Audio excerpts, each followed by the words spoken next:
Welcome to the Everyday Heroes podcast, sponsored by Kofkin Bond Co. Today, we're joined by Kate Save, one of Australia's leading voices in health, nutrition, and science-backed well-being. Kate is a clinical dietitian, exercise physiologist, and diabetes educator, and she's best known as the co-founder and CEO of BeFit Food, the doctor-designed, dietitian-approved meal program that's helped thousands of Australians transform their health. Across her career, Kate has combined medical expertise with practical, real-world solutions, working closely with patients on weight management, diabetes, gut health, and chronic disease prevention. She's also a passionate educator and media commentator, bringing a clear, approachable voice to conversations about healthy living. Driven, compassionate, and endlessly curious, Kate Save is reshaping how we think about food, science, and long-term health. Enjoy the podcast. Kate Save, welcome to Everyday Heroes by Kofkin Bond Co. You have definitely become one of my everyday heroes since I first met you a couple of months ago. With your help, I am far less of a man than what I was. So the owner of BeFit Food, I have dropped over 10 kilos since I first met you. So I do use your company. And so I brought today's lunch in. So it's the satay chicken. And between this and Julian up in Brisbane, I have been on a wonderful journey. So thank you. And thank you for joining us today. My absolute pleasure. And you look incredible. I can't believe how at this time of the year when it is so busy, you've set yourself a goal and you are not letting anything get in your way. Yeah, I've always felt that, first of all, you should get help. Yes. A joint friend of ours, Toby, how I first met Toby was I needed help to lose weight because I was challenged by somebody, and Man Ego said I had to do it to go back and do an Ironman again. And Toby was a great help then as well. But I think if you reach out and get help rather than just looking online to do things yourself, when I was speaking to my trainer, Julian, he said, I'm not liking your diet. And I said, neither do I. But I don't have time. I'm an empty nester. I live by myself. I go home, get home at 7:30, 8 o'clock. And it's just like the idea of cooking and the idea of meal prepping on a Sunday, Yeah. it's all these ideas of doing it. And I said, I actually just met you. And I said, can you look up I said, I've looked up a website and it's great. And I think it all looks good. And he looked it up and he said, fantastic, absolutely fantastic. So, yep. And thus, I am a client of yours and I can vouch that I eat your food, I like your food, and I'm not hungry and all my cravings are gone. That is incredible. And there is actually new science that came out to support those things that happened to you. Apart from the discipline part, that was all you. But on the 21st of October this year, there was a world first study published that compared meal replacements with shakes and bars to whole food, very low calorie diets. So this study, believe it or not, had never ever been done globally. And Professor Felice Jacka, who's the 0.001 most cited professor in the world, she did the SMILES trial in 2017 that looked at major depression and anxiety. And if you treat it with counselling, you get 6 to 7% remission rate from depression and anxiety. If you treat it with a food, a diet, a dietitian, Mediterranean diet, you get 32% remission and anxiety within, I think her study was over, I'm not going to quote the number of weeks actually, but it was a reasonably short period of time. And that study was the first in the world to really show that food is 4.5 times more powerful than counselling alone for depression and anxiety. So that was 2017. 2019, I met her and we had this conversation about weight loss really and the gut microbiome and what impact that might have. And the reason being that I created BeFit Food for health improvement, not weight loss. I believe weight loss is the side effect of health improvement. If you get really, really healthy, your body will shed everything it doesn't need, which is your senescent zombie cells. And you go through that process of autophagy and you get rid of the excess fat cells because they're inflammatory. They're not giving you any benefit. They actually cause chronic disease and insulin resistance and leads to all the other chronic health conditions, diabetes and the like. However, what we found was there was no study in the world that was actually looking at a whole food, very low calorie diet for weight loss and what that might do to the gut microbiome.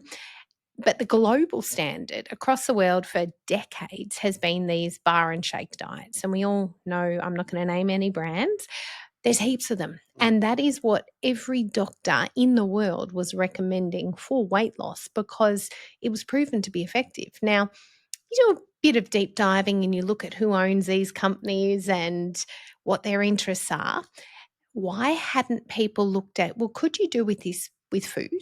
Well, there was no one interested in paying for that study. Why would you go up against these big guys? So we decided to take on that challenge. So BeFit Food was the food arm. It's not our study. It's Deakin University study, but it finally got published 6 years later. And it shows that if you lose weight on whole food instead of a supplement-based meal replacement, you'll have more stable, what they call your leptin levels, which is your appetite regulation hunger hormone. So hence why you don't feel more hungry. Whereas when you do it with bars and shakes diets, you get unstable leptin, which leads to poor appetite control, which is probably why rapid weight loss gets a bad name, because people have insatiable appetites and then they overeat and they regain the weight. Whereas with food, you do it the right way, your leptin's stable, you're not hungry, and it stays that way. You can maintain it. The second one was the gut microbiome. So it increased your gut microbiome diversity. And in this particular study, there was 45 beneficial species that came from people having BeFit food, which are related to reduced inflammation, like chronic inflammation throughout the body. I can certainly vouch for that. Really? Yeah, What have definitely. you noticed? Predominantly my knees. We're talking off air earlier about, Yeah. not having cartilage on the inside of both knees, but just inflammation in general. Inflammation definitely around the midriff. Yeah, So right. it's just lowering, or all the stress levels have lowered as well. So Wow. and I was never a person, I did go through a very stressful period over the last year, up until around about 6 or 7 months ago.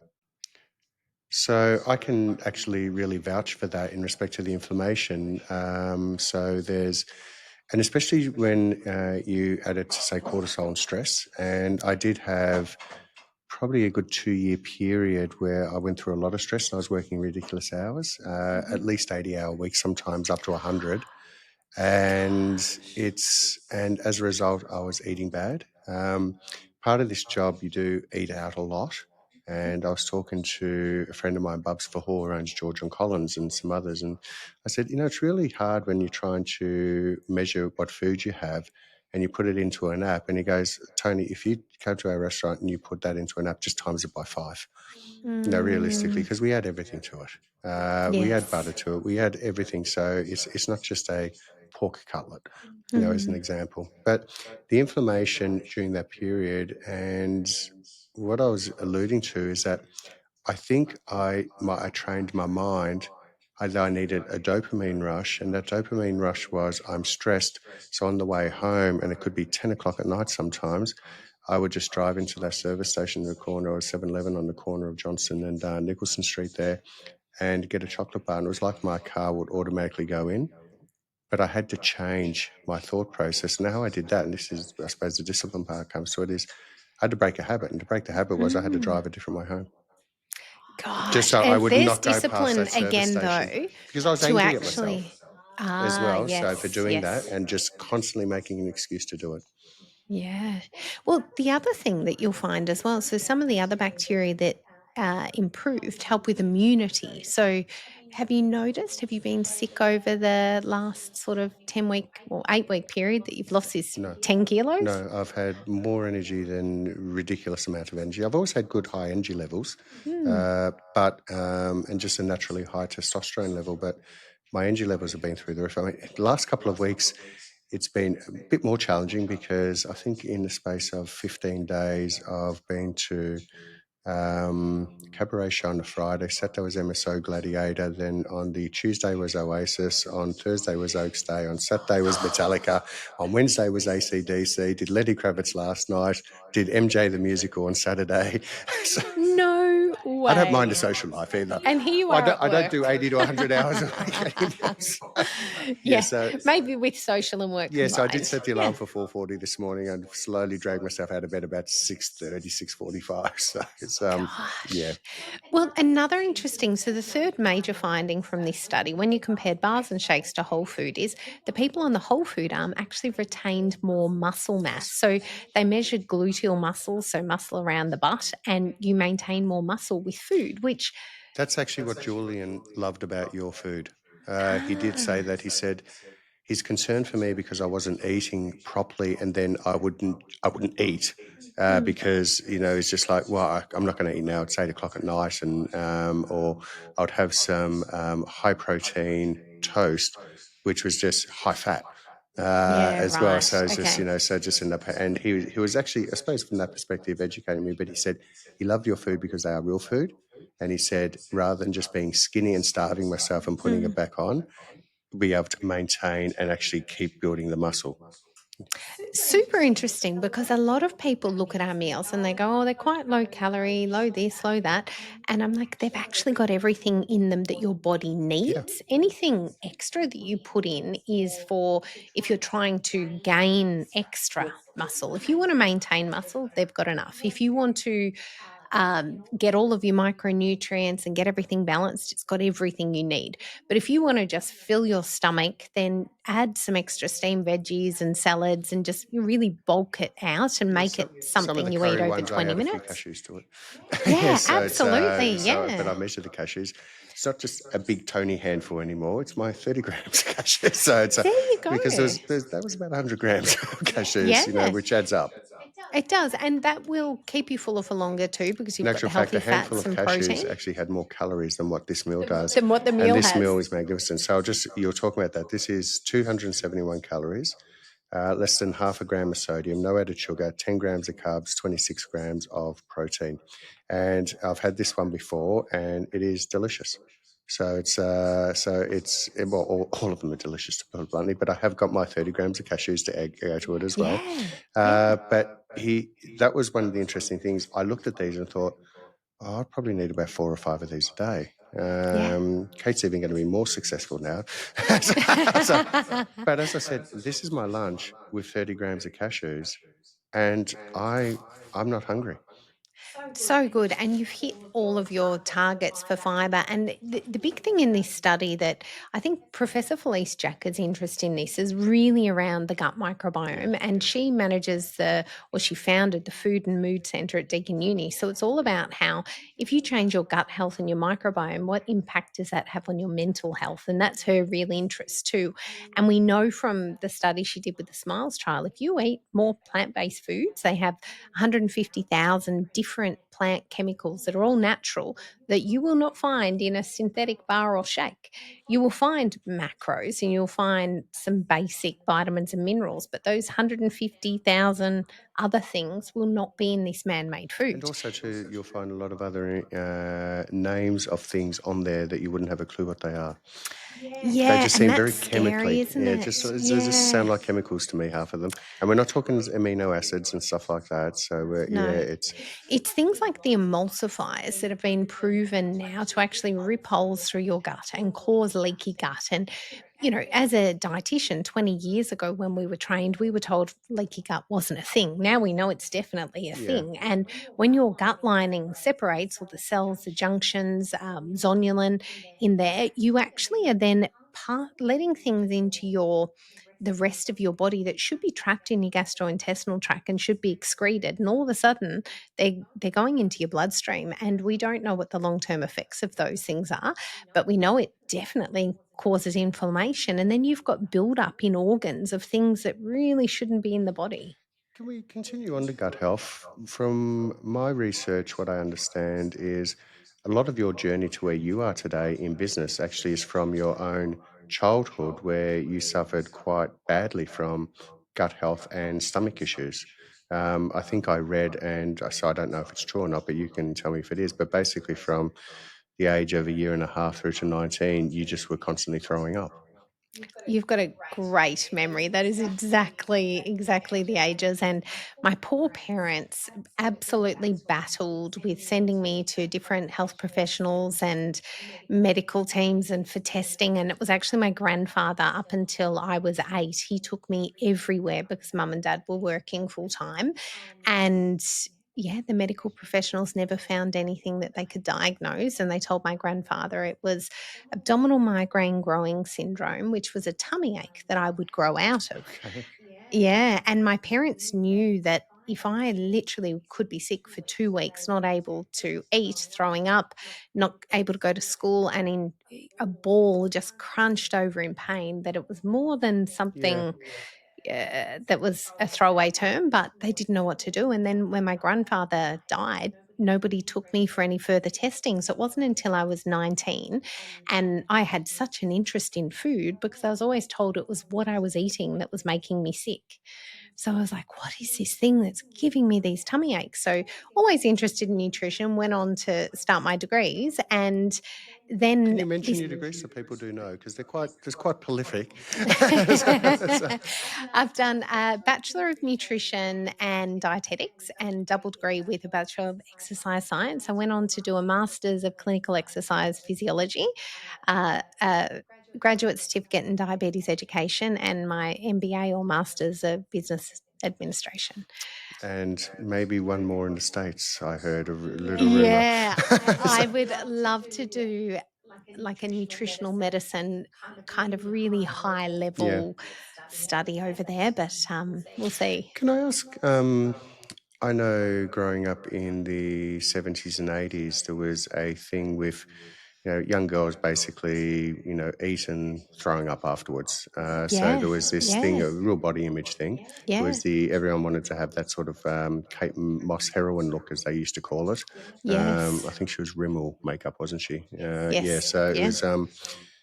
And can I ask, did your parents at one stage think it was you just having, like there just seemed to be eating disorders? And I know I yeah, certainly had yeah, one as a yeah, triathlete. yeah. As a young fella, as a young triathlete, I certainly had an eating disorder.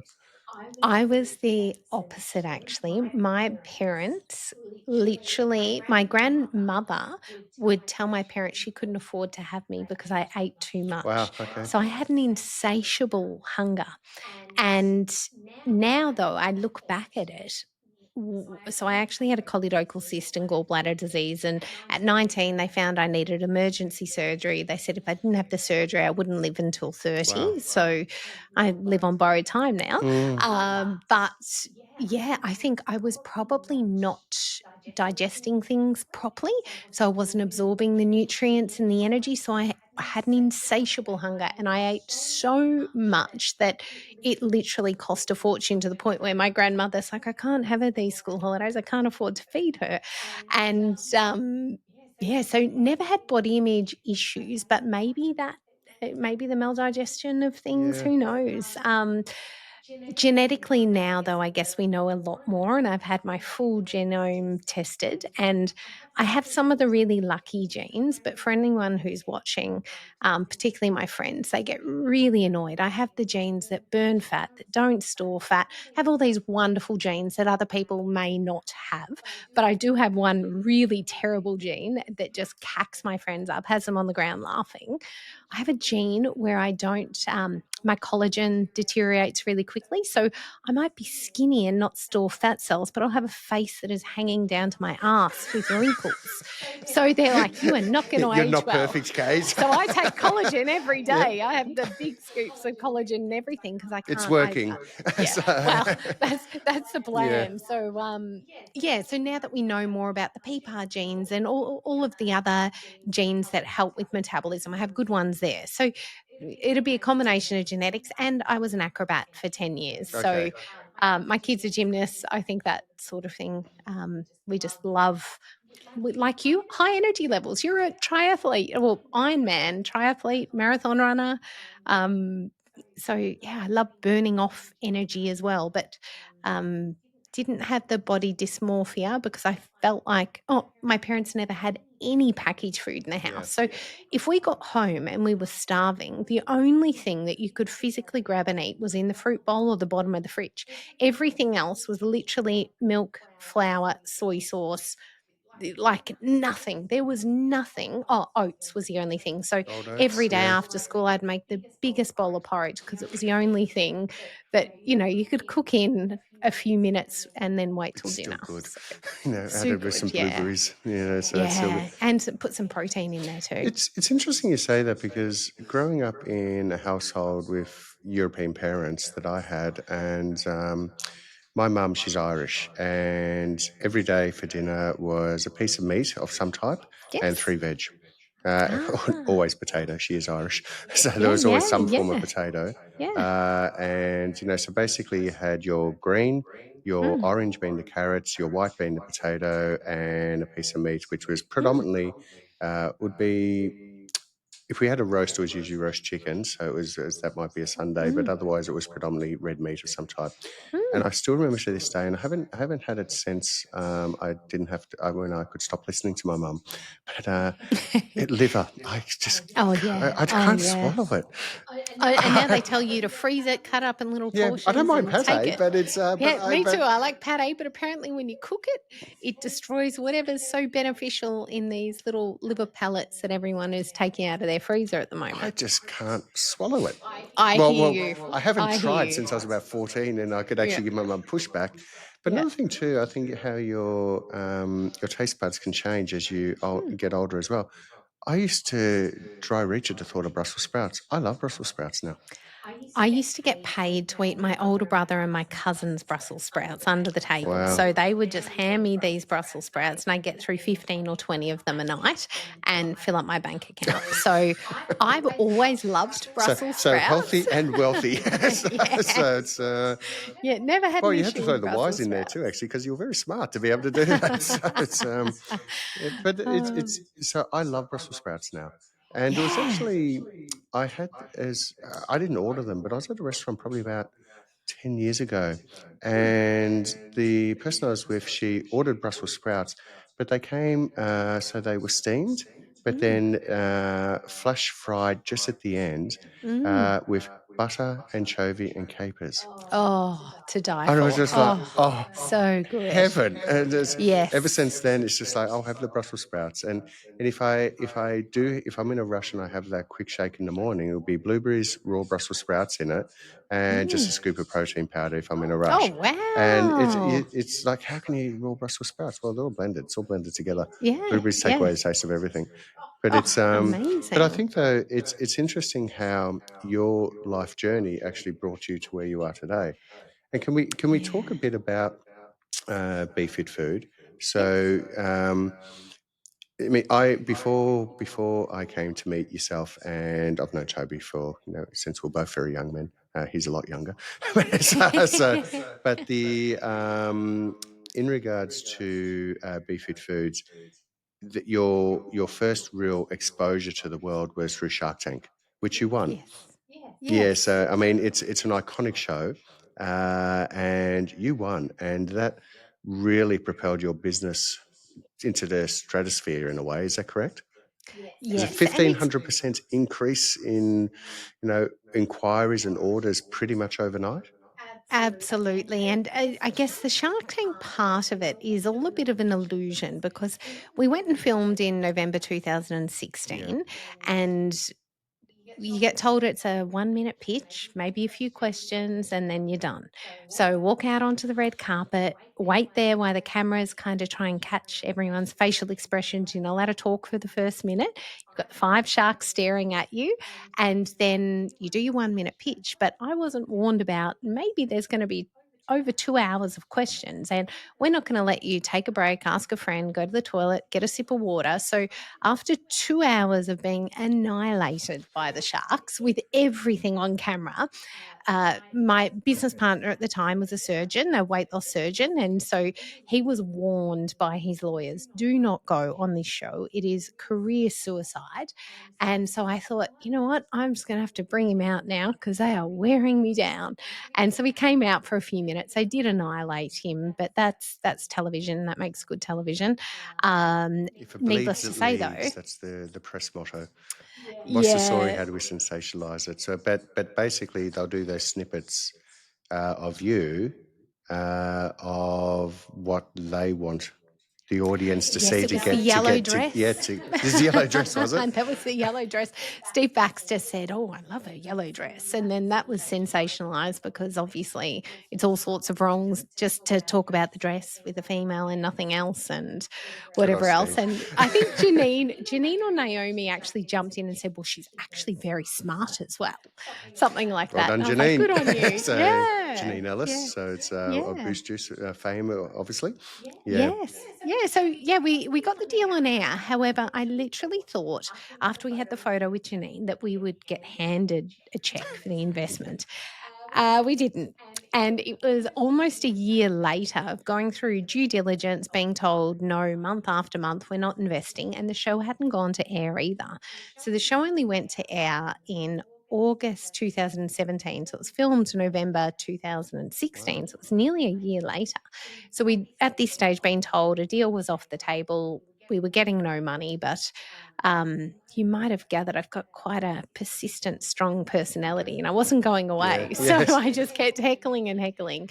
And when it went to air, my production manager at the time, I'd said to him, just make sure, we don't know when it's going to air. Make sure we've got plenty of food. We're all ready. And I'd taken on extra warehouses, extra staff, all of this. And sure enough, the 5 of us are watching the show. And I look on Google Analytics and I'm like, oh, look, there's 100 people online, 1,000. 60,000 people. Oh, they're all adding to cart. And I said, the production manager, all those boxes of food that I told you to make, the 7-day program, where are they? Because I went and checked the kitchen and the warehouse and I saw a few boxes, but I thought we made 800, right? And he goes, I thought you were full of shit. I only made 200. And I was like, gosh, I wonder how many we've sold. But the website broke, so we had no idea. So the next day I went into the warehouse and I plugged in all these voice over IP phones and I had a friend who loaned me them and he had a friend who had a call center, so I had them all diverted. And I thought I'll check if they're all ringing. I wonder if there's people on the other end. The phones did not stop for at least a couple of months. By 9:05, so I'd opened up at 9:00, we did not have a single meal left in the building. People had driven from interstate to pick up the food they'd ordered online. We'd sold 2,500 7-day programs in those couple of minutes that the website was online before it completely crashed and never came back. And, well, it had glints of coming back every, I don't know, maybe for 2 or 3 minutes every few hours. 2016, wasn't it? 2017. Yeah, okay. So the internet speed wasn't too bad back then. It wasn't No, it dial was up our anymore. website. Our website wasn't built for scale. It was built for 30 orders a week, not thousands. So we literally destroyed the business and had to rebuild it over 6 months. So I was told by everyone that it just wasn't possible. You couldn't service these orders. You couldn't scale up. Even the production manager, when I said, so how long is it going to take us to make all this food? He said, oh, we can't. I was like, well, we will. So I was out getting coffee early Business one owner morning. versus business manager. Yeah. And we can't. Well, no, we everywhere can. that I got coffee, I noticed they had kitchens. And I was like, I bet they close at 3 or 4 o'clock. I could use this kitchen, this kitchen, this kitchen. Who wants extra shifts? And so I reached out to the local community and I had everyone on the Mornington Peninsula so generously offer me help. They offered me their kitchens, their hotel kitchens, their staff. Tony, who I still catch up with from Mazda, it gave me a van. And he said, just bring it back when you don't need it one day. Like, people were just so generous and there's no way I could have got through it without the local community support. But I went from a team of 5 people to 63 people in 4 weeks. Wow. And we started building systems. We took on partners with our manufacturing because next thing we knew, we needed 3 million worth of equipment. And there was no way that I knew what to buy, could do that, had the facility or even the capital to look at that. We got such a tiny investment in the end, in the overall scheme of things, that it was just went to the money pit of cash flow and buying stock. And Welcome to the world of owning your own business. I saw a great quote the other day. It said, when I was a startup CEO, I slept every night like a baby. In other words, I woke up every 2 hours and cried. that is great. I like that. And I just thought, yep, it's 99% of what the, and 1% of I love this. So my lowest You have to have a moment, certain personality to be a business owner and entrepreneur. I had And especially you going startup to just bang overnight, that is just a huge learning experience.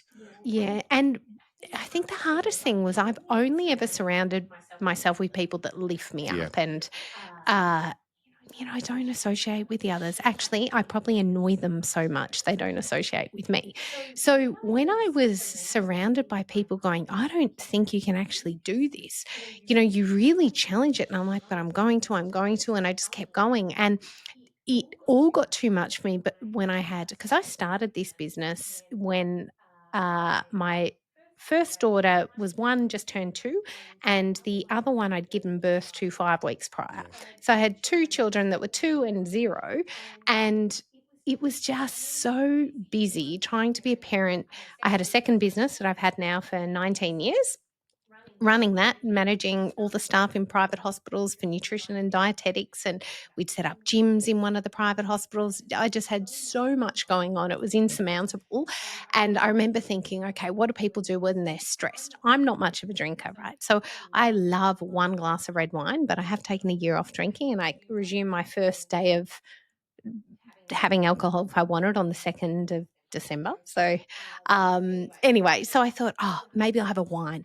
And I went to the top of the cupboard, and I literally have probably 20 or 30 bottles of wine, all with 1 glass out of them, because I don't like them when they've been opened. And I had no bottles that hadn't been opened. And I was like, maybe I'll try some of these. And I made myself so sick trying to drink old wine. And I was like, well, that's the end of wine solving my problems. Yep. I got to that point of, what do people do when they don't know what else to do? And so I can see why people drink. I'm just not a good drinker, so that wasn't my vice. I'm into your club as well. So, yeah. And so for me, the only thing that would resolve this for me was running. So I could turn the treadmill up to 15 and just run so hard that I couldn't feel anything for those who anymore. don't know, that is fast. Yeah. And I felt great. Yeah. And I'd only need to do a couple of minutes of that, and then I was rehumanized. And it's a natural endorphin I can move rush. on. Yeah, which can come with alcohol and drugs and other things as well. But we're doing it for running sport. And ice baths actually do it for yeah. me. So I've got all these crazy videos on my Instagram over this period of time, actually like in the middle of winter, because it's August, going out into the bay and just swimming in the bay at, like, it would be 1 degree, 3 degree. I'd go out at 5 or 6 in the morning. It's pitch black. And I don't know how it survives half the time, because I would get that cold out there if I tried to swim out, that I'd be like, I don't know if I'm going to make it back in. No. In my undies. That was me training for the English Channel. So during winter, doing the Brighton swim in just the Speedos, because even the water out there in the bay during winter was still warmer than the English Channel. Yeah, wow. But I just didn't lay myself up in duck fat, because I had to put on a suit and tie, come to work afterwards. So but it was, And you stay cold for a while too. You do, but it's actually, I haven't had a hot shower now for probably 6, 7, 8 years. I just have a shower. I have a shower in the morning, I have a shower at night. It's, I don't say I have a hot shower or a cold shower. And if I said to you, do you have a shower? You say, yeah, I have a shower. But you don't actually put a temperature on it. No. So I just have a shower. It's just that the hot tap just doesn't get touched. Interesting. So this morning I had a full cold shower. So if I want to be quick in the shower, I do a cold shower, because then it's 60 seconds. So cold shower this morning, no hot whatsoever, just for that reason that I'm running late, got to be out early, cold shower. And if I have time, I'll have a hot shower. But then I'll do cold at the end. Yeah, that happened to me in Dalesford once. We went up there for a weekend and staying in this little farmhouse, Airbnb'd, in a working farm. This little farmhouse was beautiful, except the shower. So once again, just cold shower, turned it on, and it was ice cubes hitting me. Oh, I can imagine. It was the quickest shower I've ever had in my life. Yes, and I was probably shivering for about half an hour afterwards. And it really wakes you up. Oh, yeah. So I don't think I slept for 4 days. It absolutely Yeah, Well, it's really good for immunity and it builds brown fat, which yes, is metabolic fat that burns the adipose tissue that you don't want, yeah. the bad fat. So, yeah, anti-inflammatory, all those I think things. ice baths too is just a from. I mean, besides all the health benefits, I Hmm. think from a an emotional, mental perspective as well, Mm. it's an accomplishment. Just Yeah. getting into an ice bath, it's actually a real accomplishment. And if you've ever, put this in the microwave for 4 minutes, and that 4 minutes seems to take like 4 hours if Mm. you're watching the microwave. You go into an ice bath and say you're doing a 3 minute countdown.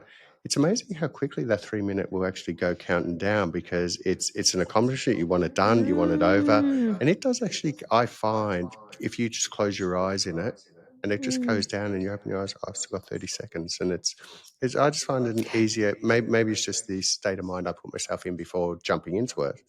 Yeah, I agree now. Once you've trained in ice baths, there's It's just a bath. you seek the ice bath, don't Yeah. you? Like there's a I look forward to it in a really crazy way. And I It's actually the wondered, dopamine rush you're having before you do it, before you ah, have that accomplishment that gives you the endorphin rush. so some people look forward to wine, we look forward to ice baths. Correct. Yeah. Exactly right. So it's exactly right. And also too, your body is so tight when you get out of it. You think, okay, now I'm going to Yes. take that selfie for Julian that I have to send him the photo every week after an ice bath. So There you go. that's when all my Yeah. skin is just gone boom. It's a really good point, though, for people that are listening that haven't done ice baths. Your joints feel amazing Yes, afterwards because the cold water takes away the inflammation. But apart, you've got the mood benefits, but your body actually does feel tighter. And I find if you ice bath several times a week, I think that impact of the brown fat and metabolism, you feel leaner. you do. Without a doubt, and I've I'm sure there is definitely science behind this, but even a short period of time of doing it makes you feel Yeah. leaner. It's So, my chiropractor. He was hilarious. So I've been seeing him for 20 odd years, and he's as camp as they come. He's lovely guys from Belgium, and I was there not so long ago, and he said, "Oh, you're back swimming again." And I said, "How do you know?" And he goes, "Well, I can tell from your back." And ah, he said, I can actually tell yeah, from your back. And he said, "Are you?" So he's next door to the Malvern Pool, and he said, "Are you swimming yes. here in Malvern?" And I said, "No, I actually swim Fitzroy, so it's halfway between where I live in Kew to work. So I swim at Fitzroy now." And he goes, "Oh, that's even a bigger pickup place for us boys." And I said, "I know." I said, "Seriously, it's like of Little Britain, the only gay in town. Oh yeah, I I'm the love only Little straight guy in Britain. Fitzroy at Fitzroy Yep, Pool." And he said, so "So you get hit funny. on?" I said, "I do." I said, I don't think I put out vibes." He goes, "Well, you're a friendly guy. And you got your big colourful tattoo and things like that. And you're a friendly sort of, I like to think middle-aged." So, Yeah. he said, "So tell me what you do, Tony." I said, "Well, I do my swim, I jump out of the pool, I go and have a cold shower, and then I jump into the sauna and I stay in the sauna for 20 to 25 minutes. If there's not many people in there, it's 20 minutes. If there's more people, 25 because the door's Mm, opening and closing all the mm. time. And then I'll go and do a lap around the pool and go and have a cold shower again and jump back in the sauna for 15 more minutes." And he goes, "Well, you're peacocking." I said, "I beg your pardon?" So he said, "You're peacocking." So basically what happens is you're talking about the skin getting tight under the cold shower and Yeah. you've just come out of the sauna. And he said, so the way he put it though, he said, "You push out with all your muscles to get out of the pool." And he said, "Are you still wearing those colourful Speedos?" I said, "Yeah, I do." And he goes, "Have you thought of the rainbow flag and those?" And I said, "Well, it's not the rainbow flag colours." He goes, "They're colourful, Tony. You push out of the pool, you go and sit on. I don't do that under the cold shower. I just let it run over me. And then you're in the sauna and then you peacock. And Oh, that that's is when the so boys come in and funny. start trying to chat to you." I said, "That's correct." I said, "Well, what do I do to you guys? Just get black Speedos." And I Just did. get black So, yeah, speedos. so they're too big on me now. So it's, Ah, yeah, I can't believe that 10 kilos in 8 weeks is, and but at this it's time of been year, so natural, good. and it's not. I mean, I am going to be an advert for your food without any doubt, and a real advocate for what you've done, because the idea you always see the some of those ads and the other brands on TV and things like that, and the idea of it was just like, oh, it just wasn't appealing to me. But I liked the scientific approach behind yours, and I know the others claim that as well.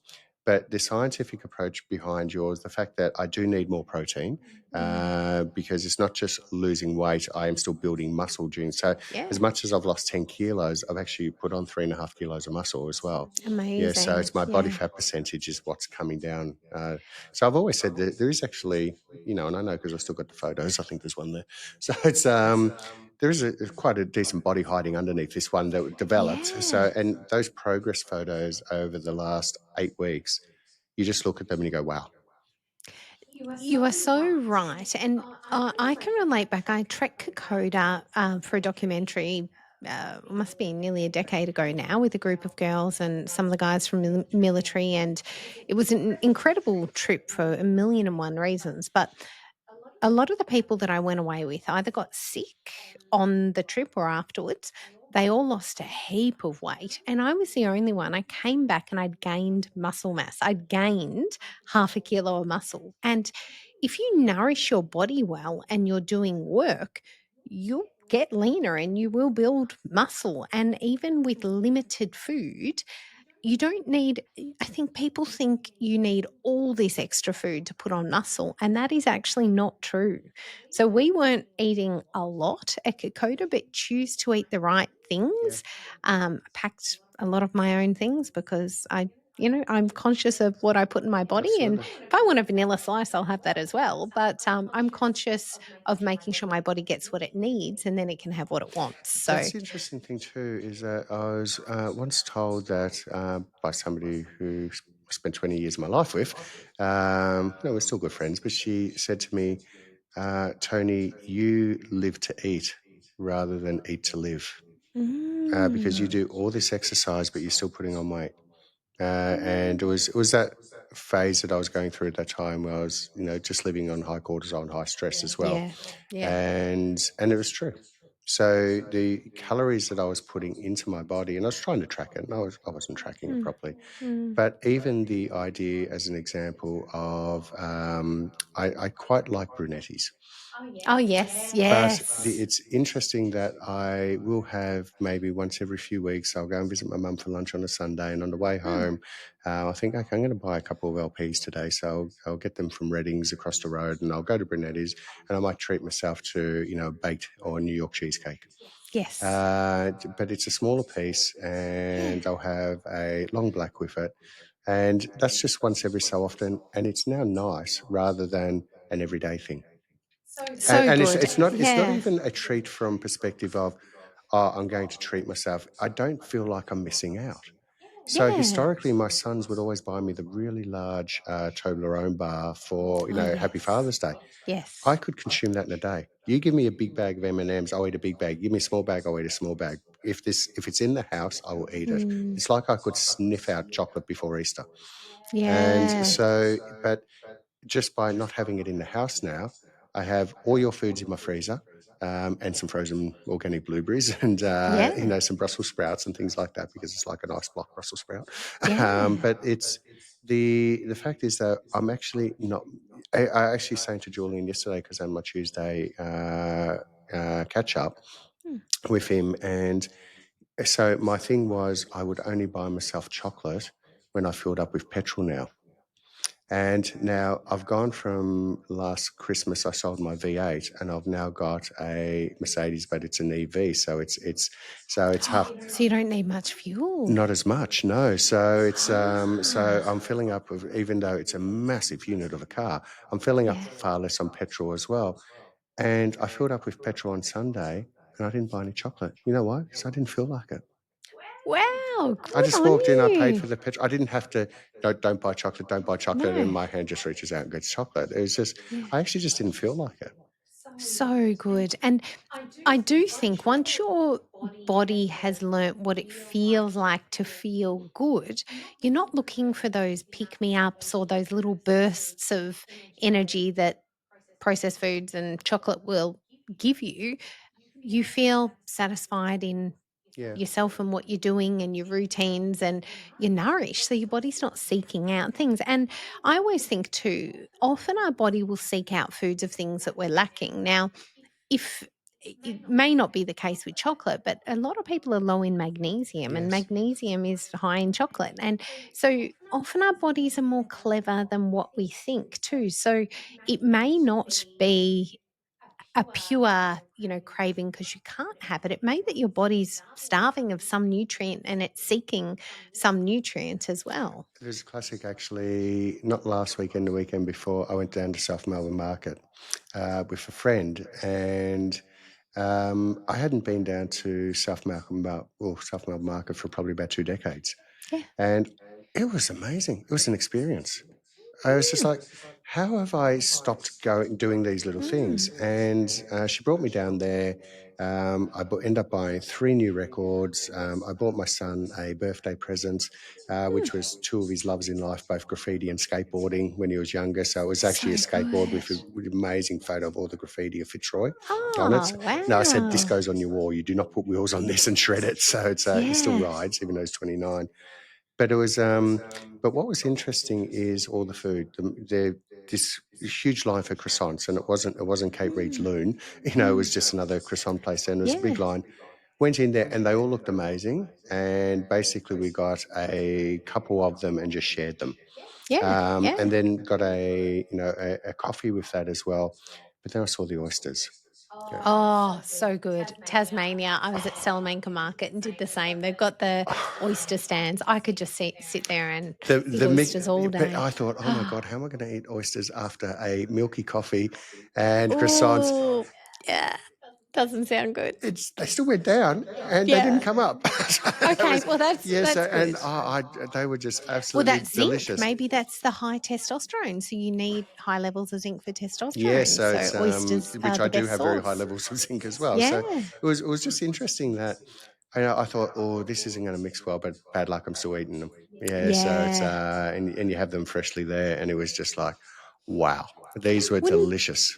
that be nice to have at your convenience? And that is the hardest part for anyone who's listening that is making the wrong choices with their food. It's because it's very hard to make the right choice. Like, it doesn't matter where you go. If we walk downstairs now and walk to a coffee shop, the only things are sitting in the glass cabinets are the things we shouldn't be eating that have absolutely no nutritional value other than calories. Yep.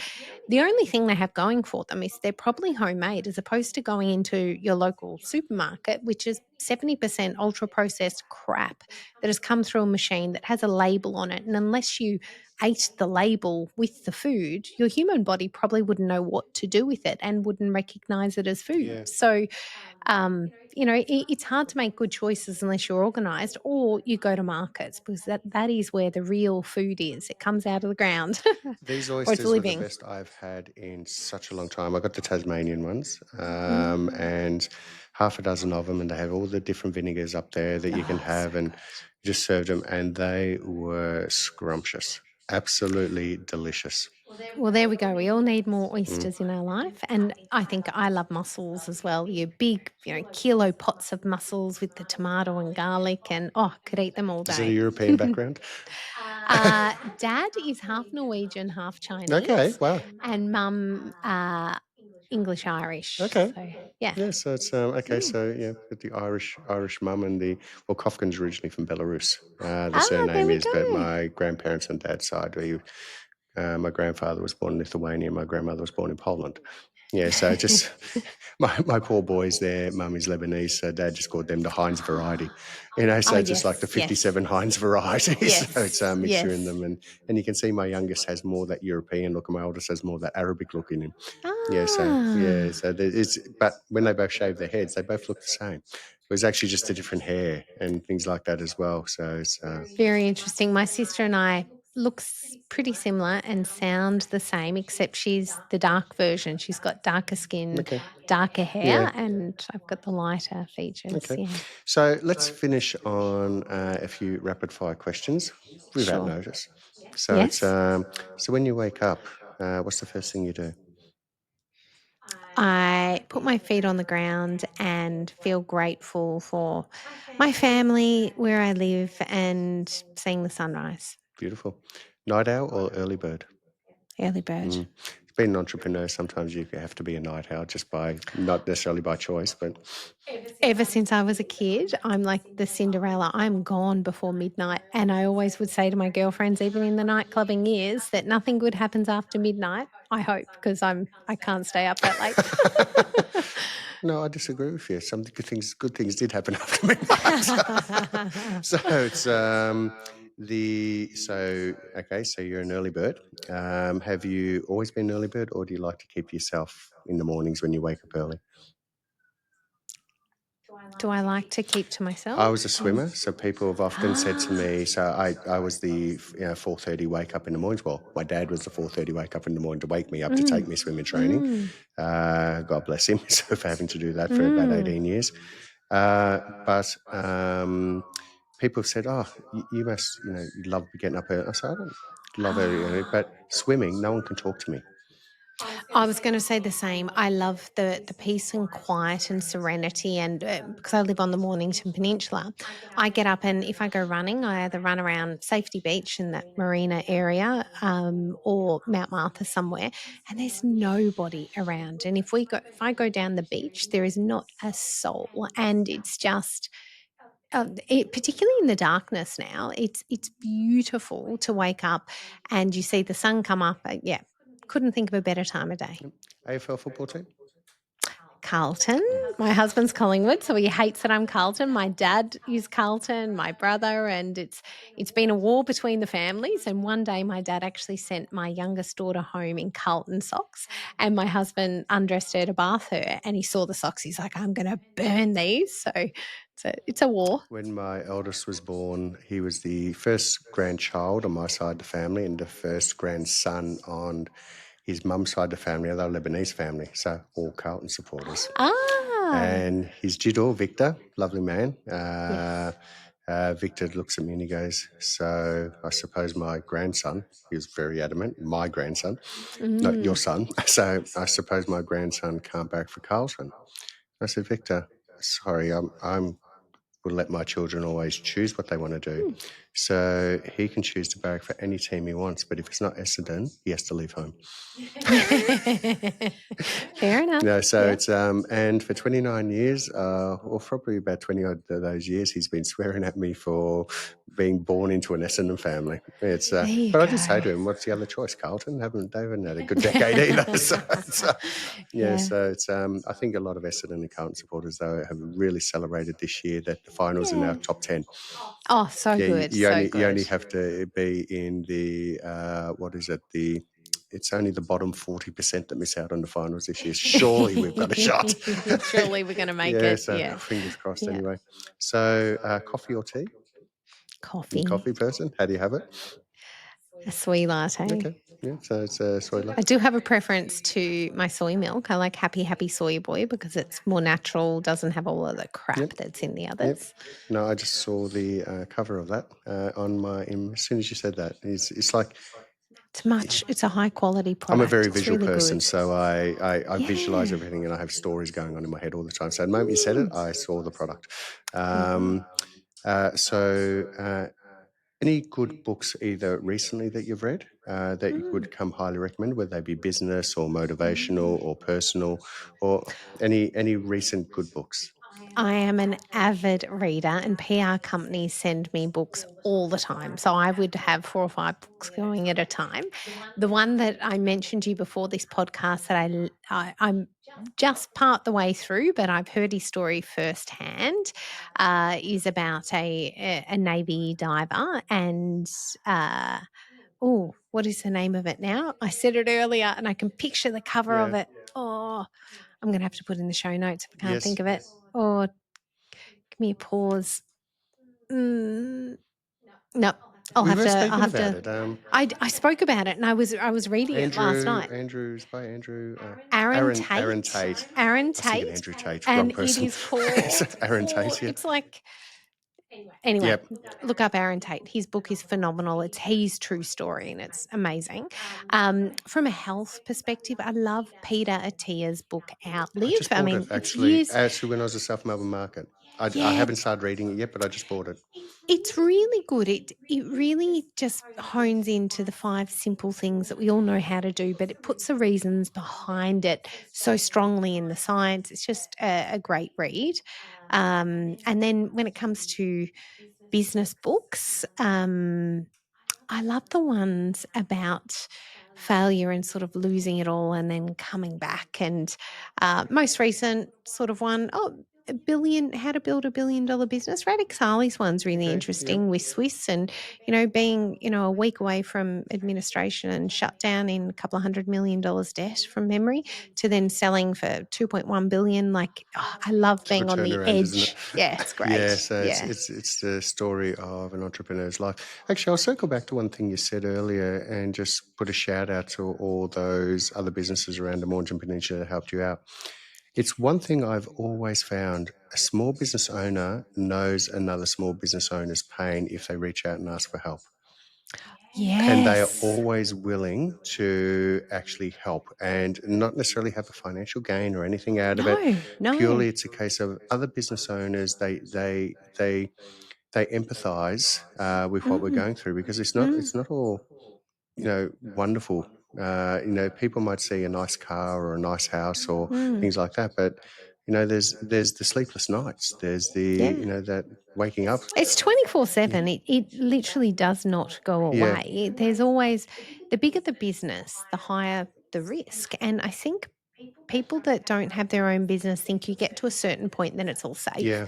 It's never No. safe. And the people that have the Still have to most reach are at payroll the on a highest monthly risk. basis. You still have to do all those Yeah, things. Yeah, yeah. And then you're whacked with your payroll taxes and your BAS and it's just on and that's on and about a on. 5-hour conversation between Toby Yeah. and I, and we totally agree on everything we say. And that hurts. That hurts a It lot. does, but I don't think Yeah. people understand how much it realises. Like, for example, our payroll tax bill is Mm, another advisor's full-time salary, and mm. it's just It's ludicrous.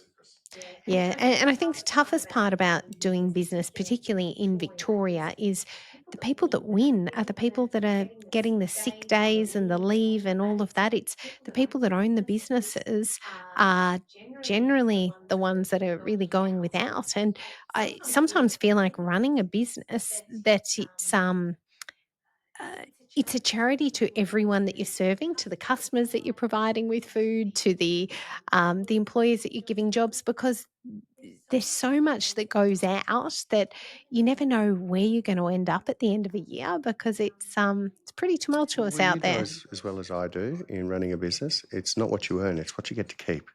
That's There's no right. use. There's That's no use turning right. over $20 million Yeah. and it costing you Yeah. $22 million to do it. That's not good. And cash flow is, Janine taught me this very early on. Cash is king. And I didn't understand that initially. You only know when you know. And the quicker you grow, the faster you learn. Oh, absolutely. But Yeah. also too, it's like I don't understand. It says I made $1 million profit this year, but I only have 400 grand in the bank, and now I have to Yes. pay out 250 grand of that in tax. So Yeah. it's that's welcome to the world. Not everything's deductible. No, Yeah, that's there right. is a funny story in here though. Our CFO, she runs these accounts like a Swiss watch. She's Mm. rigorous with it. I got summoned to her office, which is up the other end here, Yes. and our CEO at the time, his office was next door, and she questioned me. Sometimes I had to pull out at the time. You do realise I own 95% of this business, but Yes. anyway, it was. So I got summoned to her office, and she said, "Tony, now we've worked together for 23 years." She said, "Tony, how many times I have to tell you when you're up in our Sydney office, you go out for dinner and you're just having dinner by yourself, you can't put alcohol on the business account?" I said, "Yeah, I know." And she goes, "Well, why did you do it?" And I said, "What are you talking about?" Because I hand all my receipts over from the Yeah. Sydney trip. Yeah. I Yeah. said, "What are you talking about?" And she said, "Well, you went out for dinner and you got yourself dinner and you had a cocktail and it's on the company card." And I said, "Well, the week goes away. I can assure you, I actually did not touch a drop of alcohol because I hardly drink Mm. anyway." Yeah. And she Yeah. knows I Yeah. hardly drink anyway. And I said, Yeah. "I can assure you, I didn't actually have a drop of alcohol." And she says, "Well, I've got the receipt here, and it claims you did. So we're going to have to put that down at FBT, and you're now either going to have to reimburse the company, or you're going to have to pay the extra tax." And I said, I did not buy any alcohol on the company card. I didn't buy any alcohol full stop. Not that I'm trying to justify it.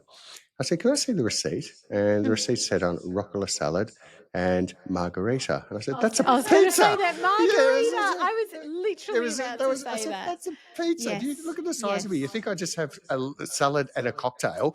So it's, And I'm only so aware of that recently because my daughter asked for a margarita and they were thinking cocktail. I'm like, no, do you have margarita pizza? And so it came to mind straight yes, away. It no, can it's be but confusing. it was quite funny. My CEO nearly spat out his coffee laughing. So it's, Oh because gosh. his receipts, there's lots of alcohol on it. So it's, Yeah, so yeah, he funny. makes up for the two of us. But it's that was a funny one. So if you want to disguise a cocktail, the lesson is order the margarita. Yes, no, that might have happened in LA in October last year. So a Oh. lot of margarita pizzas ordered.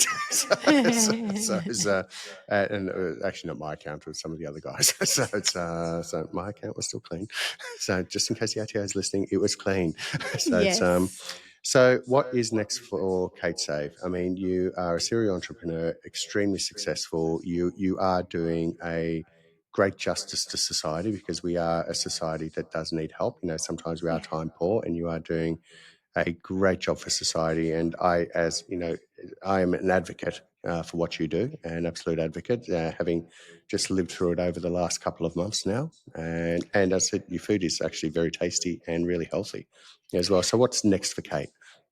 I think my real interest space is in preventative health because in Australia we've got 70% of people that are overweight or obese, and the majority of those people will have a chronic health condition. Whether it's diagnosed or yet is a different thing. But if people have the knowledge and the education, then they can prevent these things when they're early on. So, insulin resistance, for example, is sort of pre diabetes, and then there's diabetes. People don't realize that insulin resistance, that is the first step to your cardiovascular disease, that these things all come in sequence, that warning sign that you got in your 30s or 40s or 50s of it's not diabetes, but it's pre-diabetes. That's been going on for a decade, maybe more. By the time you see those markers on a blood test, it's been going on for probably decades before you even knew about it. And I just think if we can work in the preventative health space and we can start to work with, particularly with governments. And I would love to see policy in supermarkets for what actually goes on the shelves. Being on the other side of this, we're in one of the major supermarkets for 3 years, 750 stores, and then last year 350 stores. And what I noticed is that the people that are making the buying decisions, those decisions are based on cost per gram, profit per gram, and value from grams of food and profits, as opposed to the 90% of Australian households that are eating from these or shopping every week at these supermarkets. And they are only able to purchase what people are putting on the shelves for profit, not for health.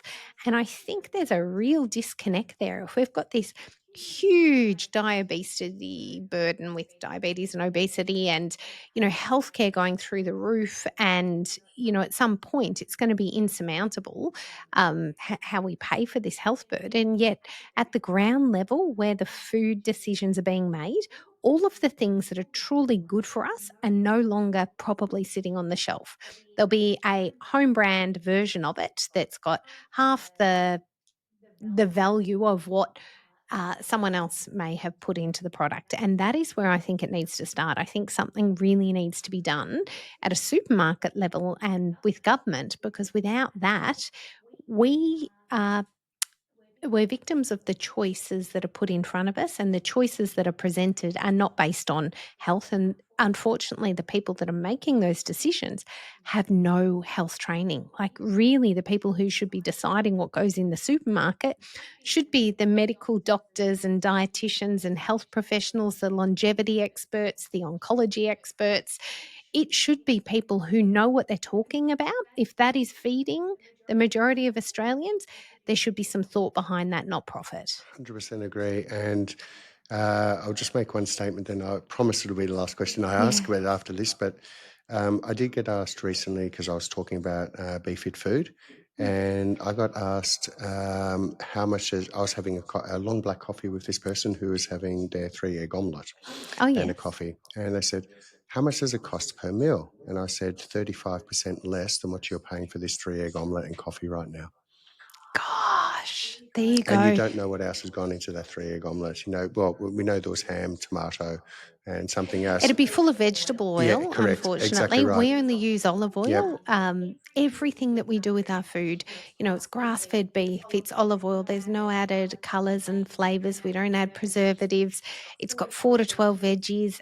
Everything we do is a decision that is best for the consumer, not best for our bottom line, which is not the way to run a business. But at the end of the day, nobody is out there looking at what is best for the consumer. They are all looking at what is best for the bottom line first and how they cut instead of add value back to the food and actually make the person healthier. And I've spoken to all of the ready-made meals companies over the last decade. We've all been around a similar amount of time, apart from some that have been 40 years.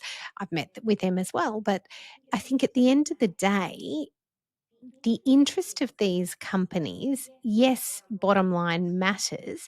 However, actually making better products than cutting cost. And because this is cost of living crisis, all of a sudden everyone's cut, and taking things out of food where we're trying to add more health benefits back into the food. And at some point, the consumer will wake up to that. And social media is helping because real news, as I found out recently with this study being published, that won't be talked about on most networks and channels because they are sponsored by the shakes companies.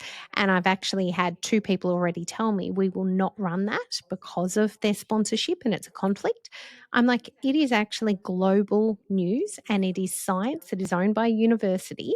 It is not brand specific. There is no brands mentioned, but that is not getting to the news because of paid media. So it's a scary place where we live. That's why podcasts are so wonderful. Yeah. So it's last question. This podcast is coming out just prior to Christmas, and the New Year's resolution. One of my favorite songs is Split End songs, "Message to My Girl." There's just before the chorus comes in. It's this isn't a New Year's resolution; it's going to last. And when we think about New Year's resolutions, and they can last for 2 days, 2 weeks, 2 months, but they're not necessarily continued for life. Some are, obviously. Usually, a few things people look at: spending more quality time with family or friends. Everyone wants to be wealthier, and everyone wants to lose weight or be healthier. Yeah. So, from that perspective, when it comes to Be Fit Food, it is one of the things that I would love to say is that make it easy for yourself. The easier things are to do, because we're all time poor. It doesn't matter whether you've Yes. got young children or not. We are all time poor. I was chatting to a friend who I went to a concert with last night, and she talks about her 3 hours on a Sunday meal prepping. She's extremely healthy and fit, and as are her 2 daughters. But how she spends those 3 to 4 hours meal prepping, where I just unpack the box that gets delivered. Yeah, and that's a choice, Oh, isn't it? absolutely. Some Yeah. people clean their own house, other people have Oh, I'm going cleaners, to get a and cleaner, that's by a the way, too. choice. Yes. Yeah, I'm there you sick of doing go. that as well. Yeah, yeah. But I think though, for the people who do want to lose weight or make it easy for yourself as well and do it in a healthy way. The 3-egg omelette, if you're looking at saving money, that 3-egg omelette costs more than an amazing healthy meal coming on your doorstep from Be Fit Food. And I can tell you 3 eggs has got about 15 grams of protein. yeah, Our omelettes, our Spanish, French, and 5-egg omelettes have over 20 grams of protein because we put extra egg whites in there. So you don't get the extra cholesterol and calories. You get some of the yolk, but you get more of the whites. You you don't actually get the hit that sunflower minimum oil and you don't protein. get all the other Yeah, things you that get come the with it olive as oil. well. That's Yeah, right. that comes with it Yeah. as well. Kate, it's been an absolute pleasure having you here. I'm glad since I last saw you, I'm far less of a man than what I was, and I've got far more to go as well. But thank you so much for what you do for society. You are an everyday hero, and I love the fact that you went into doing this business and have done so amazingly well in this business on the back of something that you suffered with for 19 years of your life as well. So thank you. Thank you so much for having me, and congratulations on your More success to come. today. I look forward to that marathon. The Kofkin Bond podcast is a product from Kofkin Bond Company, which we are an authorized representative of Count Financial. All information in this podcast is for education and entertainment purposes only. It is not intended as a substitute for professional, finance, legal, or tax advice. The hosts of the Kofkin Bond podcast are not aware of your personal financial circumstances. Before making any financial decision, you should read the product disclosure statement and, if necessary, consult a licensed financial professional. Do not take financial advice from the podcast. For more information, head to the disclaimer page on the Kofkin Bond website, or you can find resources on the ASIC website and find a registered financial professional near you. In the spirit of reconciliation, Kofkin Bond Co. and the hosts of the Kofkin Bond podcast acknowledge the traditional custodians of the country throughout Australia and their connections to land, sea, and community. We pay our respects to their elders, past, present, and extend that respect to all Aboriginal and Torres Strait Islander people today.